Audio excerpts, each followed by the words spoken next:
श्री राम, जय जय राम। सभी दर्शकों को शुभकामना सहित यज्ञोपवीत संस्कार के बारे में अपनी बात चल रही है। वेद व्यास जी ने गंगा में खड़े होकर के और ऐसे आवाज लगाई कि धन्य है शूद्रों को और स्त्रियों को भी धन्य है। कभी कभी मेरे भी मन में आता है कि मैं ब्राह्मण के घर में जन्म ले रखा है, लेकिन कितना बंधन होता है ब्राह्मण के लिए। यज्ञोपवीत रखना, वहां नहीं बैठना, नो नियम है ब्राह्मण के, उन के सब का पालन करना। बहुत से बंधन है। दान देना तो दान देना, विद्या पढ़ना पढ़ाना, यज्ञ करना करना, ये तो कर्म है, बंधन अलग है। उन बंधनों में बंधे हुए फिर मुक्त होना, बंधन में बंधे हुए को मुक्त होना सहज है। शूद्रों के लिए तो मात्र बंधन है, और जो चारों वर्णों की सेवा करने वाले उनके लिए तो कोई बंधन है ही नहीं। स्त्रियों के लिए भी बहुत छूट है, कोई बंधन नहीं है। उनको परमात्मा की प्राप्ति, अपना कल्याण सहज है। तो जो द्विविध होकर के और अपने बंधनों का पालन करके अपने मुक्त होने का उपाय नहीं करता, या अपने संस्कारों का, अपने नियमों का पालन नहीं करता, तो वह है द्विविध कहलाने का अधिकारी नहीं है, मात्र द्विविध है। तो यज्ञोपवीत संस्कार 3 वर्णों के लिए है। उनका ब्राह्मण के लिए 8 साल तक, 6 वर्ष की उम्र तक, अतिक्रमण 12 वर्ष तक, और क्षत्रियों के लिए 11 वर्ष तक, अतिक्रमण 22 वर्ष तक, वैश्यों के लिए 12 वर्ष तक, अतिक्रमण के लिए 24 वर्ष तक यज्ञोपवीत संस्कार हो जाना चाहिए।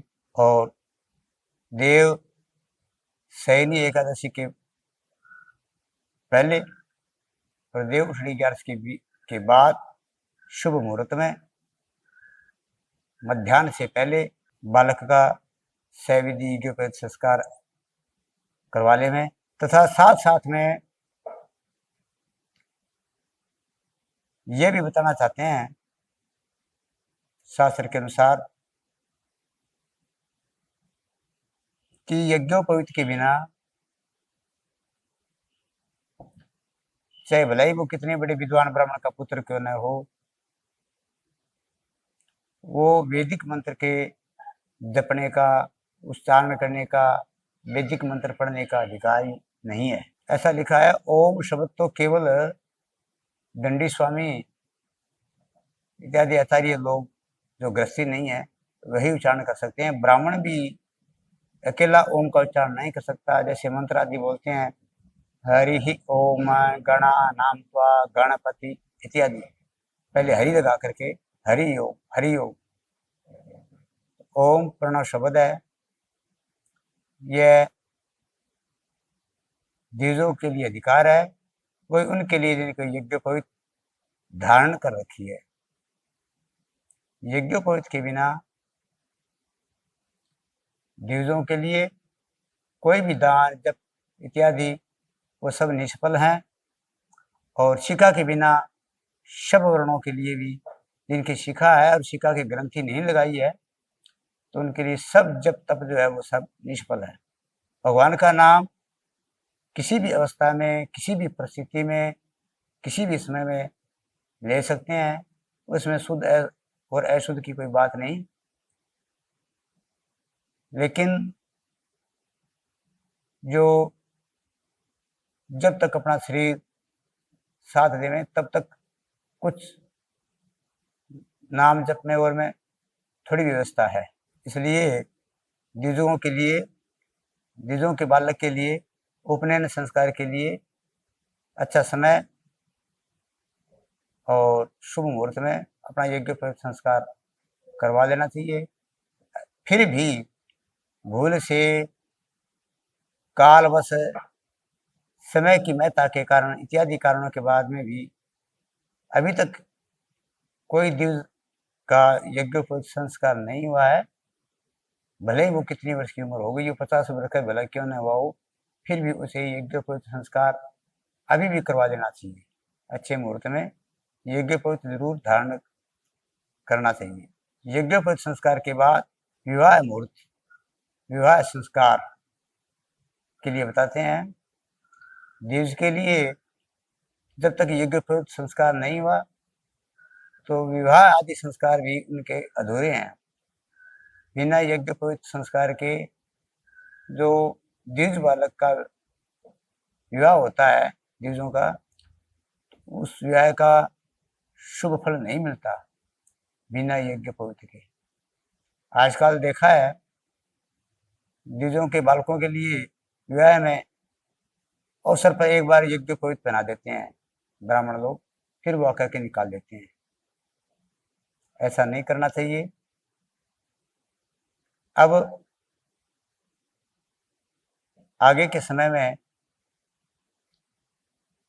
गर्भाधान में जो संतान होने की रुकावट के कारण बताता हूं। जिन भाई बहनों की कुंडली में पंचम स्थान में शनि बैठा हो और सूर्य साथ में हो, या सूर्य की दृष्टि हो, या सूर्य पंचम स्थान में बैठा हो और शनि की दृष्टि हो, या पंचम स्थान का स्वामी सूर्य और शनि से संबंध रखता हो, या वहां राहु केतु भी साथ में हो, तो संतान होने में बाधा है।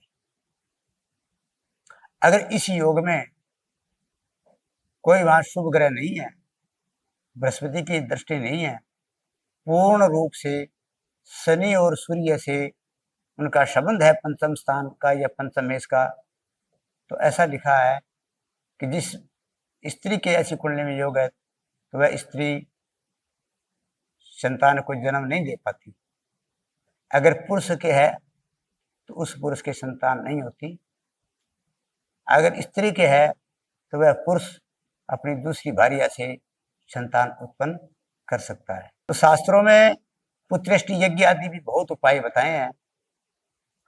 ऐसा कुछ भी नहीं है जो मनुष्य नहीं कर पाता। ये तो एक योग बताए हैं। मानव तब जोर लगाता है, पत्थर पानी बन जाता है। सब कुछ भगवान ने शास्त्रों में लिख दिया है, रास्ता बता दिया है। यहाँ तक कि ये तो संसारिक कामनाएं हैं। अपने परमात्मा की प्राप्ति को, भगवान को वश में करने के तरीके उपाय संतों ने, विद्वानों ने, भगवान ने शास्त्रों में बता रखे हैं। तो पंचम स्थान पर अगर गुरु की दृष्टि नहीं है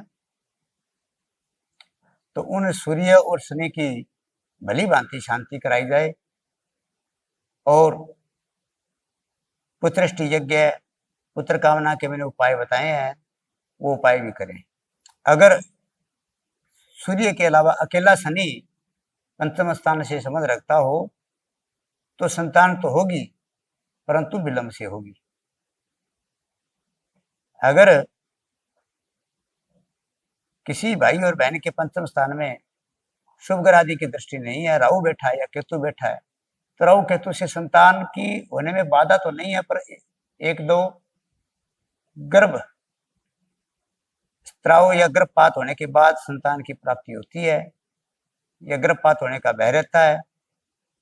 और अगर पंचमेश पांचवें संतान घर का मालिक जहाँ शुभ ग्रह से दृष्ट नहीं है, वो नीच है, उस पर पाप ग्रह की दृष्टि है, तो उनकी संतान संकीर्ण दिमाग की, क्रोध स्वभाव वाली तथा दुराचारी होती है। तो पहले से ही अपने जन्म कुंडली या प्रश्न कुंडली से ये जान लें कि मेरी संतान होने वाली कैसी होगी और ऐसा कौन सा उपाय किया जाए ताकि उत्तम संतान की प्राप्ति हो। और संतान होने में बाधा हो रही है तो अपनी जन्म कुंडली और प्रश्न कुंडली से यह भी जान लें कि मैं ऐसा कौन सा उपाय करूं ताकि मेरी संतान हो जाए। ये शास्त्रों में पूर्णतः, शास्त्रोक्त बात बोल रहा हूँ, शास्त्रों में ऐसी पूर्णतः विधि है। गर्भाधान के बारे में आदि बताया। और देखो ये तो उपाय हैं ही, और पहली गुरु माँ होती है। उत्तम संतान माताओं ने जो अपने बच्चे की लोरी के साथ, खान पान अच्छे के साथ, अच्छी शिक्षा देके अपनी संतान को उत्तम बनाया है, भगत बनाया है। पुत्रवती जुवती जग सोई, रघुपति भगत तासु सुत होई। तो माताएं, आजकल की तो बात क्या कहूँ, आजकल तो माताएं बहनें बच्चों को छोड़ करके ऑफिस में, स्कूलों में, नौकरियों में, ऑफिसों में जाती है, लेकिन माँ जो है वो झूला झुलाती है, लोरी देती है, साथ साथ में कुछ गाती है। जसोदा भगवान श्री कृष्ण को झुला रही है, कह रही है माता यशोदा हरि पादना झुलावे, हिल रावे दुलरावे जो सोई कुछ गावे, मेरे लाल को आओ निद्रिया तू काहे न बेगी आवे। तो जो सोई कुछ गावे, कुछ गाती रहती है। मदार लसा ने भी लोरी दे करके अपने पुत्र को ज्ञान सिखाया। तो ये अपने भारतीय नारी की महिमा है। श्री राम जय जय राम, श्री राम जय राम जय जय राम।